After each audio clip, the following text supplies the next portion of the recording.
Take your videos from looking like this to this, all with good lighting. That's right, even with a professional camera, your video can look rough and make people scroll away after milliseconds. So how do you make the most of your space and your budget to get the best lighting for pro video? Well, I'm going to show you how to use natural lighting where you don't have to buy anything, give you some inexpensive lighting options that make a big difference, and even how to set up a professional 3-point lighting setup in a home studio. And I'll give you a behind-the-scene look on my setup, including the colored LED lights that helps my background really pop. All right, first, if you have zero budget, you can use a window in your house, but what you don't want to do is this: put the window behind you. That's going to create an overblown look of the window behind you and likely put you in a silhouetted or dark shadowy look. Now you can try positioning the window to your side like this, but if you don't have any other lights, you'll see one half of my face is really bright and the other half is pretty dark, kind of a Phantom of the Opera look. So ideally, sit facing the window. So right now the window is right in front of me, that natural light is falling on my face, and if you have no other lighting available to you, this can be just fine.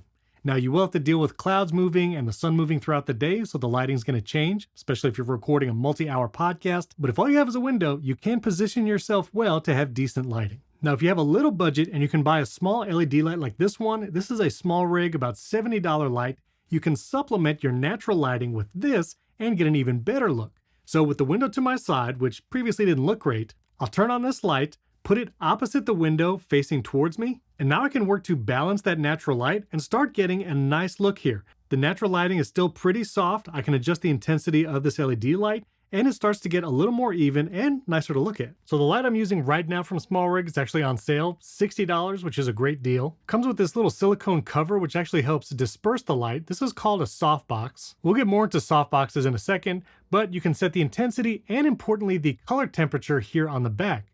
That decides whether it's more amber color or more blue, and that's important when working with your camera. Now, even if you only have one light like this, $60, you can also choose to control your environment and cut out any natural light. So I've completely blacked out any natural light. And if I turn up the intensity and just use that one SmallRig light, it's still a little dark, we have some shadows, but just that little light as our key light, we're getting somewhere. But let's try to upgrade our key light a little bit and see what it looks like. So I just upgraded to a slightly larger key light, and you can see it's looking much better. For just a few dollars more, I switched to this amaran Verge Bi-Color LED panel. Just by the fact that it has a larger surface area compared to that mini LED I was showing you before, it's going to be able to spread more light more evenly across my face and even my background. Now, amaran also makes a larger version called the Verge Max. This one is $260, but this is much larger, and it's actually going to be a great key light. This could be the main light in your 3-point setup, which I'll get to explaining that in a moment, and can really be the basis of your home studio. But now let's build a 3-point professional lighting setup from scratch. Starting from nothing, this is what it looks like just to have a key light.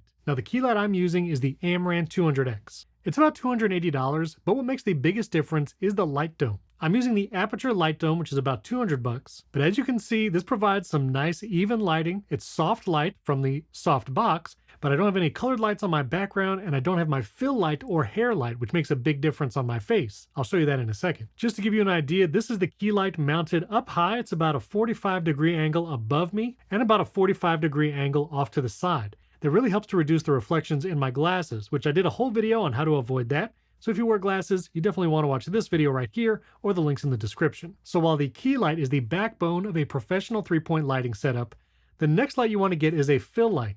This light is off to my right side or opposite the fill light, about a 45-degree angle towards me. And here's what it looks like on. Now all of a sudden you see my face is more evenly lit, and you can adjust the intensity of the key light or fill light because a little shadow on one side can provide a nice effect, especially if you're going for a very cinematic look or doing interview style content. And just to show you, this is what the fill light is doing all by itself. So as you can see, it's not very bright on my face, but it's lighting up just this side, so it complements the key light. Now I just turn that on. Now the third part of the 3-point lighting setup is the hair light. You'll actually see it behind me, up mounted high on the wall, and that's pointed downward towards the back of my head. Now whether you have a lot of hair or not, a key light helps separate you from the background, and it helps your video look like it has a little more depth and contrast. So I'll turn on my hair light, and now you can see a little bit of light around the edge of my head and some separation from the background. So this is what a 3-point lighting setup in a controlled environment, no natural lighting or light coming in through the window, but if you want to take your lighting to the next level, adding some colored backgrounds or other accent lights behind you can really go a long way. For instance, this little orb behind me, that's an Eve flare. It's a wireless smart home light. And once that turns on, just having that one light in the background can help start creating visual interest and just makes it nicer to look at.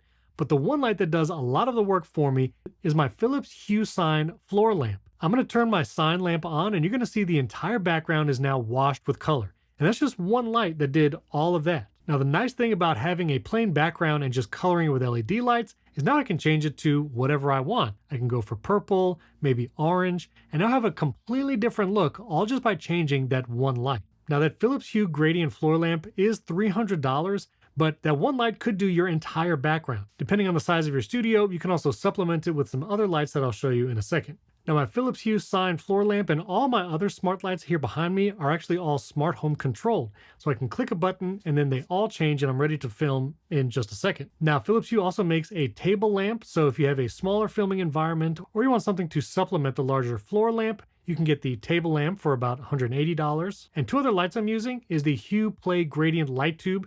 Typically this is used in like a home entertainment setup. You can see it right over there. And that's adding just enough light to fill out the background. And that's what a 3-point lighting plus some nice colored LED for your background can look like. Now a couple other recommendations. If you have no budget to start with, you can use the window method, but also try experimenting filming outside. Outside on a cloudy day is actually some of the best time to film. Clouds actually provides nice even lighting rather than sun shining through trees and casting shadows. So if it's a cloudy day, go outside and film a bunch of content. No lighting required. Just bring your camera, which can be your phone. And the best way to record that content or content here in the studio is using Riverside. I use Riverside to record my weekly video podcast right here in the studio. And I use the app on iPhone and iPad to record when I'm on the go. You can record in up to high quality 4K video, and Riverside records that video and audio locally on device, uploads that to your dashboard so you can download those high quality files. And you can also edit in the Riverside editor. Here in the Riverside editor, there's an entire AI producer which can help you cut down on editing time and save you hours, like removing all the silences, but based on the pace that you want. So if you want a super fast pace for social media clips or more balance for your full episodes, you can do that. You can remove all filler words with a single click. If someone recorded with a built-in mic, maybe they haven't invested in one of the mics in this video, you can actually apply magic audio, and that can make any microphone sound studio quality and remove that background noise and echo. Plus you can add animated captions with just a click, maybe reformat it as a vertical video if you want to share it as a reel, and you can overlay images, video, or text, and even search royalty-free footage so you can have visually engaging content all right here done in the editor. You can try Riverside completely for free right now by using that top link in the video description. And don't forget to subscribe to the channel and hit that like button. Lots of new gear videos coming soon. Videos on the best podcast microphones. I have some on the best USB mics, which if you want to see that, check out this video up here. And if you want to learn how to build an entire studio setup, camera, microphone, lighting, and all in a small space, which this room I'm in right now is only about 8 foot by 9 foot big, you can check out this video right here where I do a behind the scenes of everything in my studio and how to build one in your home.